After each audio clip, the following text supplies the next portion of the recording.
धरती पिया मोरे इश्क इबादत एपिसोड नंबर 15। अब तक आपने पढ़ा। परिधि के माता पिता घर आ चुके थे। उन्होंने आशुतोष को पसंद कर लिया था, पर तभी परिधि के पिता ने एक जोरदार अनाउंसमेंट की जिसे सुनकर हर कोई हैरान हो गया। आखिर क्या है वो अनाउंसमेंट और क्या था आशुतोष के लिए सरप्राइज, जानेंगे कहानी के इस भाग में। अब आगे। परिधि के पिता सहदेव सिंह जी बोले, देखिए शिव भाई साहब, हमें लड़का पसंद है, पर हमारी भी एक शर्त है। शर्त का नाम सुनते ही आशुतोष के चेहरे पर हैरानी के भाव साफ नजर आ रहे थे। उसके तो कान खड़े हो गए थे, तो वहीं घर वाले मुंह दबाकर अपनी हंसी को कंट्रोल कर रहे थे। आशुतोष परिधि के पिता से बोला, अंकल जी शर्त? कैसी शर्त? तभी सहदेव जी बोले, शर्त बहुत बड़ी है, अगर पूरी कर सकते हो तभी तुम्हारी शादी परिधि से होगी, वरना भूल जाओ परिधि को। जैसे ही आशुतोष ने यह सुना तो वो चौंक गया और चौंकते हुए बोला। आशुतोष बोला, नहीं नहीं अंकल जी, आप जो कहेंगे सब शर्त मंजूर है मुझे, बस अभी शादी कैंसिल करने के लिए मत कहिए। सहदेव जी बोले, अभी तो शादी का कुछ सोचा ही नहीं है, जब तक तुम मेरी शर्त नहीं मानोगे तब तक शादी का सोचना तो दूर, तुम उसके बारे में बात भी नहीं करोगे। आशुतोष बोला, अंकल जी आपकी शर्त क्या है? सहदेव जी बोले, हमारी शर्त यह है कि सगाई आज के आज होगी। आशुतोष ने जैसे ही यह सुना तो उसकी तो आंखें बड़ी हो गई। वह सहदेव जी की तरफ देखने लगा तो सहदेव जी उसे देखकर हक्का बक्का हुआ देख बोले। सहदेव जी बोले, क्या हुआ बरखुरदार, शर्त पसंद नहीं आई? कोई और बात नहीं जी, हम शादी कैंसिल। सहदेव जी ने इतना कहा ही था कि आशुतोष बोला, नहीं नहीं अंकल जी, हमें मंजूर है। तभी घर वाले आशुतोष की उस जल्दबाजी को देखकर हंस पड़े और बोले, अरे बुद्धू, सब मजाक कर रहे हैं, बस छेड़ रहे हैं तुझे। तभी आशुतोष सिद्धि की तरफ देखते हुए बोला, क्या आंटी आप भी ना? सिद्धि बोली, आंटी के बच्चे, ये मेरा ही प्लान था।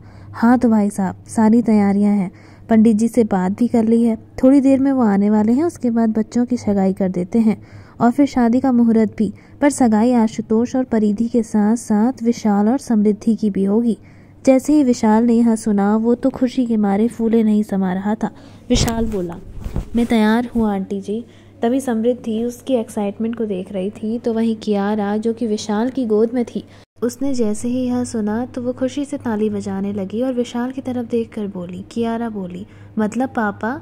यारा अपने पापा मम्मी की शादी में जाएगी? विशाल बोला, यस बेटा, हमारी प्रिंसेस अपनी मम्मी और पापा की शादी देखेंगी। कितनी अनोखी है हमारी प्रिंसेस, देखो जैसे अपने मम्मी पापा की शादी लाइव देखने का मौका मिल रहा है। तभी समृद्धि विशाल की तरफ देखते हुए बोली, शांत हो जाओ, सब देख रहे हैं।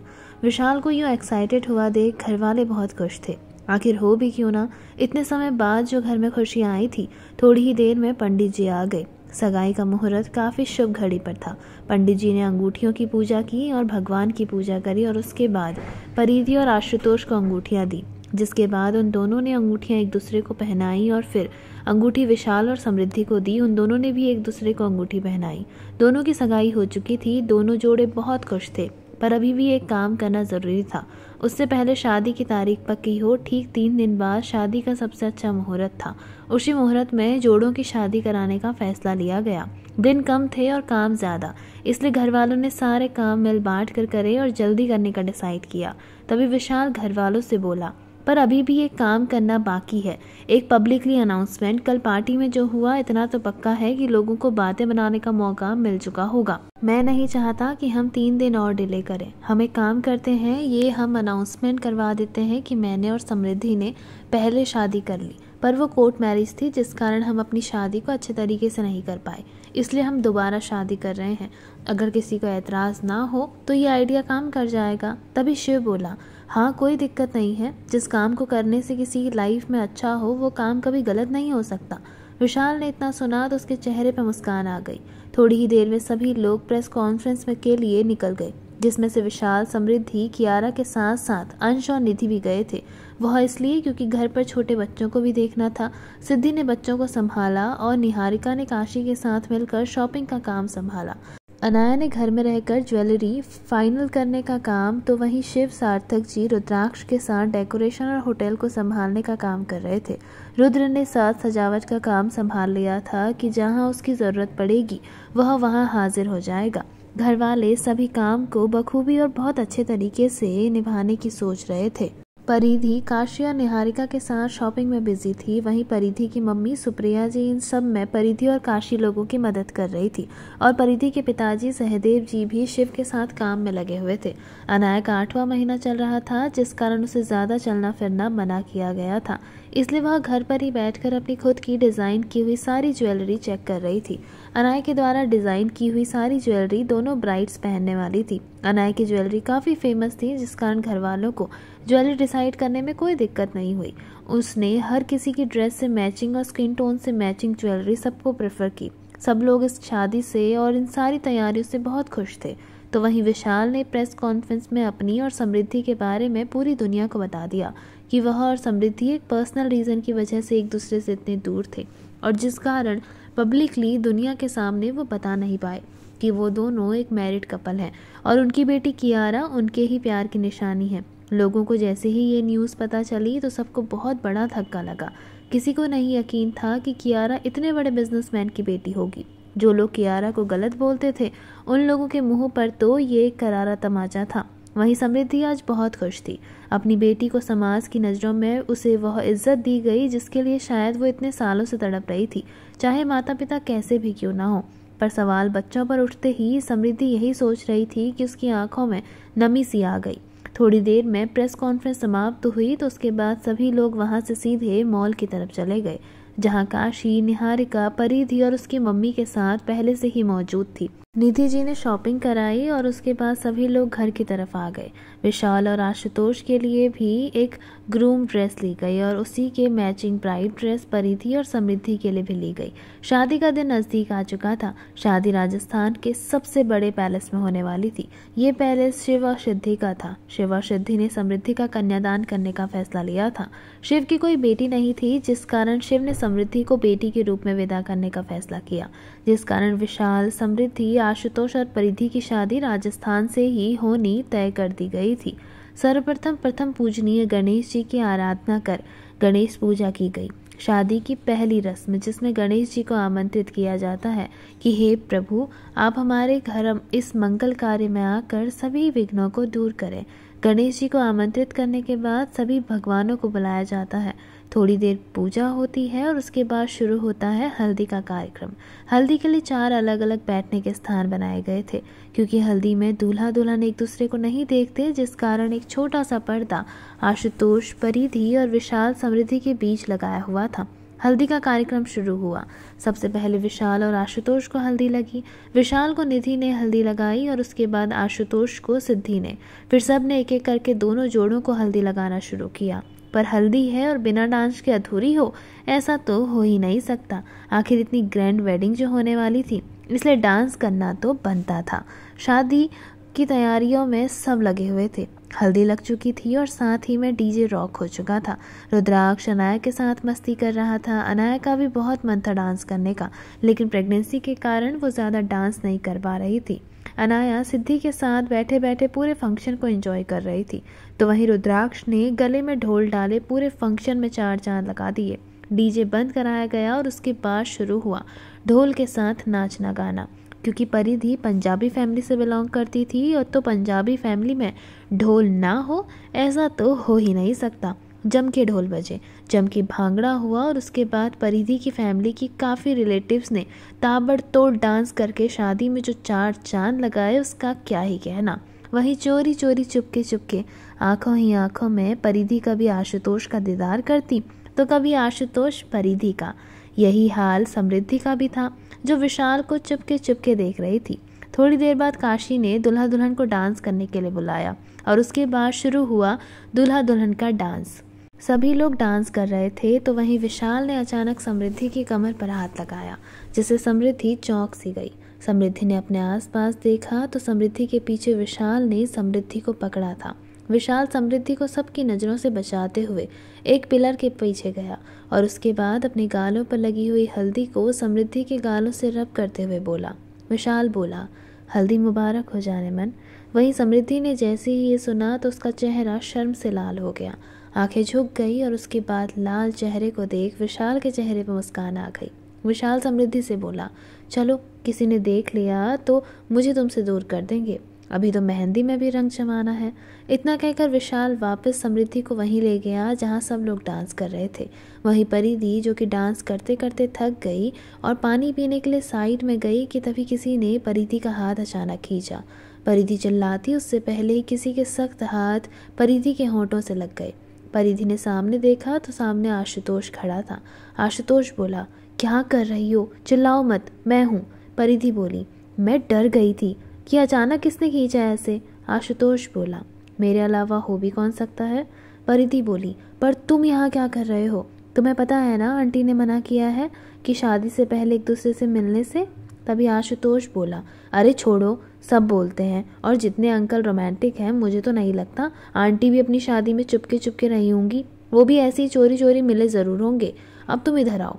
इतना कहकर आशुतोष ने परिधि को अपनी तरफ खींचा तो परिधि आशुतोष के और करीब आ गई। आशुतोष ने अपने हाथों से परिधि के गालों पर हल्दी लगाई और कहा। आशुतोष बोला, मेरे प्यार का रंग लग गया है जाने मन तुम्हें, हल्दी मुबारक हो। तो वहीं अपने गालों पर लगी हुई हल्दी को छूते हुए परिधि ने आशुतोष के गालों पर लगा दिया और कहा। परिधि बोली, तुम्हें भी। वह दोनों एक दूसरे के करीब आ रहे थे कि तभी किसी ने परिधि करके आवाज़ लगाई। आशुतोष और परिधि दोनों की आंखें बड़ी हो चुकी थी। परिधि समझ गई थी कि वहाँ उसे सब ढूंढ रहे हैं। परिधि आशुतोष से बोली, तुम भी ना बहुत शैतान हो, देखो सब मुझे ढूंढ रहे हैं, चलो हटो मुझे जाने दो। इतना कहकर परिधि आशुतोष को छोड़ते हुए वहाँ से चली गई। सब लोग पूरे फंक्शन को बहुत अच्छे से एंजॉय कर रहे थे। हल्दी की रस्म हो जाने के बाद मेहंदी और संगीत का कार्यक्रम होने वाला था। शाम के टाइम पर मेहंदी होने वाली थी और रात को संगीत। मेहंदी में सभी लोगों ने चार चांद लगाने में कोई कसर नहीं छोड़ी। बेस्ट मेहंदी आर्टिस्ट को बुलाया गया। दोनों दुल्हनों के हाथों में उनके पिया के नाम की मेहंदी सज चुकी थी। सभी लोग डांस कर रहे थे और कुछ लोग पिक्चर्स क्लिक करवा रहे थे। पंजाबी वेडिंग बहुत कमाल की होती है, ये तो हम सबको पता है। आखिर ढोल, भांगड़ा और डीजे में डांस भर भर के होता है। वहीं आशुतोष जो कि एक राजस्थानी फैमिली से बिलोंग करता था, उसके कुछ चुनिंदा रिश्तेदार ही शादी में आए हुए थे। आशुतोष और समृद्धि के माता पिता बचपन में ही गुजर गए थे, जिस कारण रिश्तेदारों ने जब उन दोनों को काफ़ी रुलाया तो उसके बाद से आशुतोष और समृद्धि की नज़रों में रिश्तेदारों की कोई अहमियत नहीं रह गई थी। और आखिर होना भी यही चाहिए था। अगर हम किसी को इज्जत नहीं दे रहे हैं तो सामने वाला कब तक इज्जत देगा। ठीक ऐसा ही समृद्धि और आशुतोष के साथ भी हुआ। कहने को तो बहुत रिश्तेदार थे, लेकिन कुछ अपने जो थे वो चुनिंदा ही थे और वो शादी में खुशी खुशी आए थे। पंजाबी लोगों के लिए राजस्थानी वेडिंग एक अनोखा अनुभव थी, तो वहीं राजस्थान के लोगों के लिए पंजाबी वेडिंग। सभी एक दूसरे के कल्चर को एंजॉय कर रहे थे। रस्में, रीति रिवाज, हर कोई बिना किसी प्रॉब्लम के शादी को एंजॉय कर रहा था। हल्दी हुई, मेहंदी हुई और उसके बाद आई संगीत की रात। और संगीत की रात बहुत धमाल मस्ती हुई। आशुतोष और परिधि ने कपल डांस किया, जिसे देखकर हर कोई हूटिंग करने लगा था। वहीं जब विशाल ने समृद्धि के साथ डांस किया तो कियारा सबसे ज़्यादा खुश थी। उसकी खुशी उसके चेहरे से साफ झलक रही थी। सभी लोग बहुत खुश थे। अब सबको इंतज़ार था तो अगले दिन शादी का। शादी दिन में होने वाली थी, शुभ मुहूर्त के साथ, और उसके बाद रात को मुंबई में ग्रैंड रिसेप्शन पार्टी होने वाली थी। अब सबको इंतज़ार था तो अगले दिन शादी का, लेकिन ये रात कैसे कटेगी। विशाल, परिधि, आशुतोष और समृद्धि की वह चारों यही सोच रहे थे। सभी लोग बहुत खुश थे। आखिर हो भी क्यों ना, एक हैप्पी एंडिंग जो होने वाली थी। इतने सालों जिस दुख को सब लोगों ने झेला, आज इतने सालों बाद आई खुशी को तो हर कोई जी भर के एंजॉय करना चाहता था। बारात दरवाजे तक पहुंच चुकी थी। दोनों दूल्हे बहुत सुंदर लग रहे थे, पर इंतज़ार था तो अपनी दुल्हन का। और वहीं बारात में नाच रहे रुद्र, रुद्राक्ष और अंश तीनों ही अपनी अपनी बीवियों के इंतज़ार में आधे हो चुके थे। निहारिका, काशी और अनाया तीनों ही परिधि और समृद्धि के साथ साथ तैयार हो रहे थे बारात का स्वागत सत्कार करने के लिए। थोड़ी ही देर बाद जब वो तीनों नीचे सिद्धि और निधि के साथ आई तो देखा कि उनके पति भी कम हैंडसम नहीं लग रहे थे। बारात अंदर आई, उसके बाद दुल्हनों को बुलाया गया। जब दुल्हनों को बुलाया गया तो दोनों दुल्हनें बहुत प्यारी लग रही थी। समृद्धि ने रेड और गोल्डन कलर का लहंगा पहना हुआ था, तो वहीं परिधि ने पिंक और गोल्डन कलर का। दोनों ब्राइड एक रॉयल एंट्री की तरह सीढ़ियों से नीचे उतर रही थी। उन दोनों को देखकर विशाल और आशुतोष के तो होश उड़ गए। थोड़ी देर बाद वह दोनों मंडप में आई और उसके बाद जयमाला की रस्म शुरू हुई। जयमाला होने के बाद पंडित जी ने दोनों जोड़ों को मंडप में बैठने के लिए कह दिया और शुरू हुई शादी की रस्में। घर वाले शादी की सभी रस्में एंजॉय कर रहे थे। थोड़ी देर बाद सारी रस्में एक एक करके होती रही। कन्यादान की रस्म में परिधि के माता पिता ने परिधि का कन्यादान करा, तो वहीं शिव और सिद्धि ने समृद्धि का कन्यादान करने के बाद शुरू की शादी की रस्में। शादी की रस्में पूरी होने के बाद पंडित जी ने वर की तरफ देखते हुए दोनों दुल्हनों को सिंदूर की थाल पकड़ाई और उन वधू की मांग भरने के लिए कहा। सिंदूर लगाने के बाद दोनों ने अपनी अपनी दुल्हनों को मंगलसूत्र पहनाया और इसी के साथ शादी संपन्न हुई। पंडित जी ने शादी संपन्न हुई और बड़ों का आशीर्वाद लेने के लिए कहा। शादी हो चुकी थी, पर अभी एक और शादी होनी बाकी थी। वह शादी थी परिधि और आशुतोष की गुरुद्वारे में। जैसा कि हमने आपको पहले भी बताया था, परिधि एक पंजाबी फैमिली से बिलोंग करती थी, इसलिए शादी 2 तरीके से होने वाली थी। सभी लोग वहां से सीधे गुरुद्वारे की तरफ चले गए। गुरुद्वारे पहुंचे तो वहां परिधि की फैमिली ने एक पाठ रखवाया था। पाठ रखवाने के बाद परिधि और आशुतोष की पंजाबी रस्म रीति रिवाज के अनुसार शादी दोबारा कराई गई। सभी घरवाले बहुत खुश थे। उसके बाद हुआ गृह प्रवेश का कार्यक्रम, जो कि समृद्धि का विशाल के घर में होना था और परिधि का विशाल के घर में। विशाल का घर मुंबई में था और आशुतोष भी मुंबई में ही रहता था, इसलिए शादी कंप्लीट हो जाने के बाद सभी लोग मेहमानों के साथ साथ वापस मुंबई के लिए निकल पड़े। सब मुंबई पहुंचे तो सबसे पहले सिद्धि और शिव ने परिधि और आशुतोष की गृह प्रवेश की रस्म कराई, तो वहीं दूसरी तरफ विशाल के घर में निधि और सार्थक ने काशी के साथ मिलकर गृह प्रवेश की रस्म कराई। आधी फैमिली आशुतोष के घर में थी तो आधी फैमिली विशाल के घर में।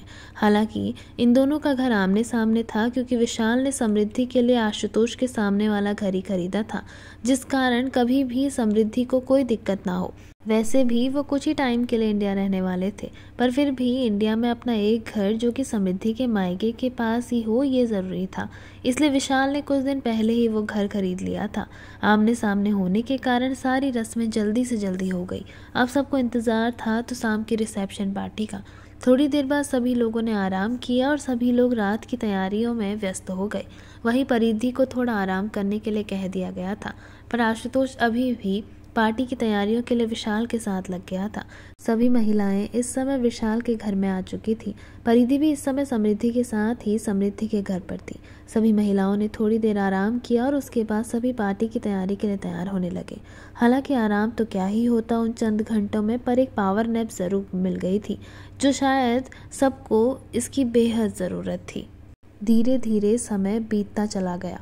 पार्लर वाली घर आ चुकी थी दोनों न्यूली वेड्स ब्राइड्स को तैयार करने के लिए। सभी महिलाएं तैयार हो चुकी थी और रात का इंतज़ार भी अब खत्म हो चुका था। रात में सभी मेहमान होटल में आने शुरू हो चुके थे। आशुतोष और विशाल रुद्र लोगों के साथ मिलकर सभी मेहमानों की आवभगत में लगे हुए थे। इस पार्टी में बड़े बड़े गेस्ट शामिल हुए थे, बड़े बड़े बिजनेसमैन, इंडस्ट्री से जुड़े लोग और समृद्धि के कॉलेज से जुड़े हुए ट्रस्टी, डायरेक्टर और काफ़ी टीचर्स। शिव एक बहुत बड़ा बिजनेसमैन था और एंटरटेनमेंट इंडस्ट्री से तो उसका बहुत पुराना नाता था और समृद्धि शिव की बेटी जैसी थी, इसलिए शिव ने अपने सभी बिजनेस से रिलेटेड लोगों को बुलाया हुआ था। वहीं आशुतोष भी एक अच्छा खासा बिजनेसमैन था और उसके भी काफ़ी कॉन्ट्रैक्ट थे, जिस कारण पार्टी में अच्छी खासी भीड़ हुई थी। सभी लोग पार्टी एंजॉय कर रहे थे। तभी होस्ट ने समृद्धि और परिधि की तरफ इशारा किया। समृद्धि और परिधि दोनों ही जब पार्टी में पहुंचे तो जैसे ही वो दोनों पार्टी में आए तो हर किसी की नज़रें उन दोनों को देख रही थी। तो वहीं आशुतोष और विशाल थोड़ा जेलस होने लगे, क्योंकि हर कोई परिधि और समृद्धि को ही घूर घूर के देख रहा था। दोनों बहुत सुंदर लग रही थी। थोड़ी देर बाद पार्टी शुरू हुई। डांस, खाना पीना सब शुरू हो चुका था और इसी बीच विशाल, समृद्धि, आशुतोष और परिधि ने डांस किया और फिर उसके बाद मीडिया के सामने जाकर पिक्चर्स भी क्लिक कराई, ताकि लोगों को पता चल जाए कि आशुतोष और परिधि की शादी हो चुकी है और आशुतोष और परिधि के साथ साथ विशाल और समृद्धि की शादी भी हो चुकी है। पार्टी खत्म हुई तो उसके बाद सभी लोग अपने अपने घर की तरफ के लिए रवाना हो गए, क्योंकि रात को सुहागरात की तैयारी भी करनी थी। इसी बीच कई खुशियों ने घर में दस्तक दी और देखते ही देखते पूरे 4 साल और गुजर गए। इन 4 सालों में सबकी ज़िंदगी में क्या बदलाव आया, चलिए देखते हैं। अब तो कियारा पूरे 8 साल की हो चुकी थी और तो और कियारा का छोटा भाई भी उसके पास आ चुका था, जो कि इस समय 3 साल का था। उसका नाम ध्रुव सिंह रंधावा रखा गया। तो वहीं रुद्राक्ष के घर में भी किलकारियां गूंज रही थी। रुद्राक्ष के घर में एक प्यारे से बेटे का जन्म हुआ। अनाया ने एक प्यारे से बेटे को जन्म दिया, जिसका नाम रुद्राक्ष और अनाया ने अक्षय खुराना रखा। अक्षय इस समय 4 साल का होने वाला था और अनाया और रुद्राक्ष का एक और बच्चा हुआ, जिसका नाम पड़ा अथर्व खुराना, जो कि इस समय 1 साल का है। तो वहीं निहारिका और अंश की बच्चे तो अब बड़े हो चुके थे। वह दोनों अभी 4.5 साल के थे, जिनका नाम तो आप लोग जानते ही हैं, अद्विक और अविकास सिंह।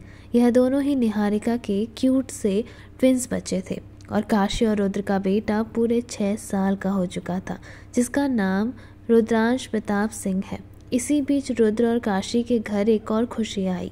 काशी ने एक बेटी को जन्म दिया, जिसका नाम पड़ा रुद्राक्षी प्रताप सिंह, जो कि इस समय 2 साल की थी। परिधि और आशुतोष एक बेटे के माता पिता बन चुके थे, जिसका नाम उन दोनों ने मिलकर आरुष सिंह राठौर रखा, जो इस समय 3 साल का था। वहीं जैसे जैसे समय बीतता गया, परिधि और आशुतोष के घर 2 साल बाद एक और छोटू से बेबी ने एंट्री ले ली, जिसका नाम दक्ष सिंह राठौर रखा गया, जो इस समय पूरे 2 साल का होने वाला था। हर कोई ज़िंदगी में आगे बढ़ चुका था। वहीं विशाल अपनी फैमिली को लेकर हमेशा के लिए सिंगापुर शिफ्ट हो चुका था, पर कभी कभी वो इंडिया आता रहता था। वहीं आशुतोष भी बिजनेस में काफ़ी रम चुका था और उसने अपने बिजनेस को एक काफ़ी अच्छे लेवल तक पहुंचा दिया था। आज की डेट में वो इंडिया के जाने माने टॉप बड़े बिजनेसमैन में से एक था। हर कोई खुश था, सबकी ज़िंदगी आसानी से चल रही थी, बच्चे बड़े हो रहे थे, सब कुछ सही चल रहा था। और देखते ही देखते बच्चे कब बड़े हो गए पता ही नहीं चला। और देखते ही देखते ये कहानी अपने अंत तक चली गई। ये भी कहाँ पता चला, आप लोगों ने इस कहानी को बहुत प्यार दिया और मुझे भी। इस कहानी में प्यार था, रिश्तों में कैसे अचानक बदलाव आ जाता है ये पता चला था। कभी कभी सगे रिश्ते भी साथ छोड़ देते हैं और कभी कभी पराये रिश्ते भी साथ निभा जाते हैं। हमने बहुत कुछ सीखा इस कहानी से, पर एक बात ज़रूर कहूँगी कि आप लोगों ने मुझे जितना प्यार दिया, शायद इतना प्यार मुझे कभी नहीं मिला। आप लोगों ने मेरी कहानी को बखूबी समझा और मुझे ये विश्वास दिलाया कि हाँ, मैं एक अच्छी राइटर हूँ, और ये विश्वास दिलाया कि मैं एक ऐसी कहानियाँ लिख रही हूँ। आप सभी का भरोसा मेरे लिए प्रेरणा स्रोत का काम करता है, मुझ में एक ऊर्जा डाल देता है। और हाँ, मैं बहुत सी कहानियों को लिखने के लिए सज्ज हूँ, जिसका आप सब लोगों का तहे दिल से धन्यवाद अदा करती हूँ कि आप लोग ने मेरी कहानी को यूं ही प्यार दिया और हमेशा देंगे। इस कहानी का दूसरा सीज़न मैं तब लेकर आऊँगी जब मुझे पूरे के पूरे 50,000 व्यूज़ और 2,000 प्लस ज़्यादा कमेंट दिखेंगे। आप लोगों को वीडियो पसंद आई हो तो वीडियो को लाइक करेगा, शेयर करेगा, कमेंट करिएगा और बेल आइकन दबाकर चैनल को सब्सक्राइब करना ना भूलिएगा। तब तक के लिए आप सभी लोगों का बहुत बहुत धन्यवाद।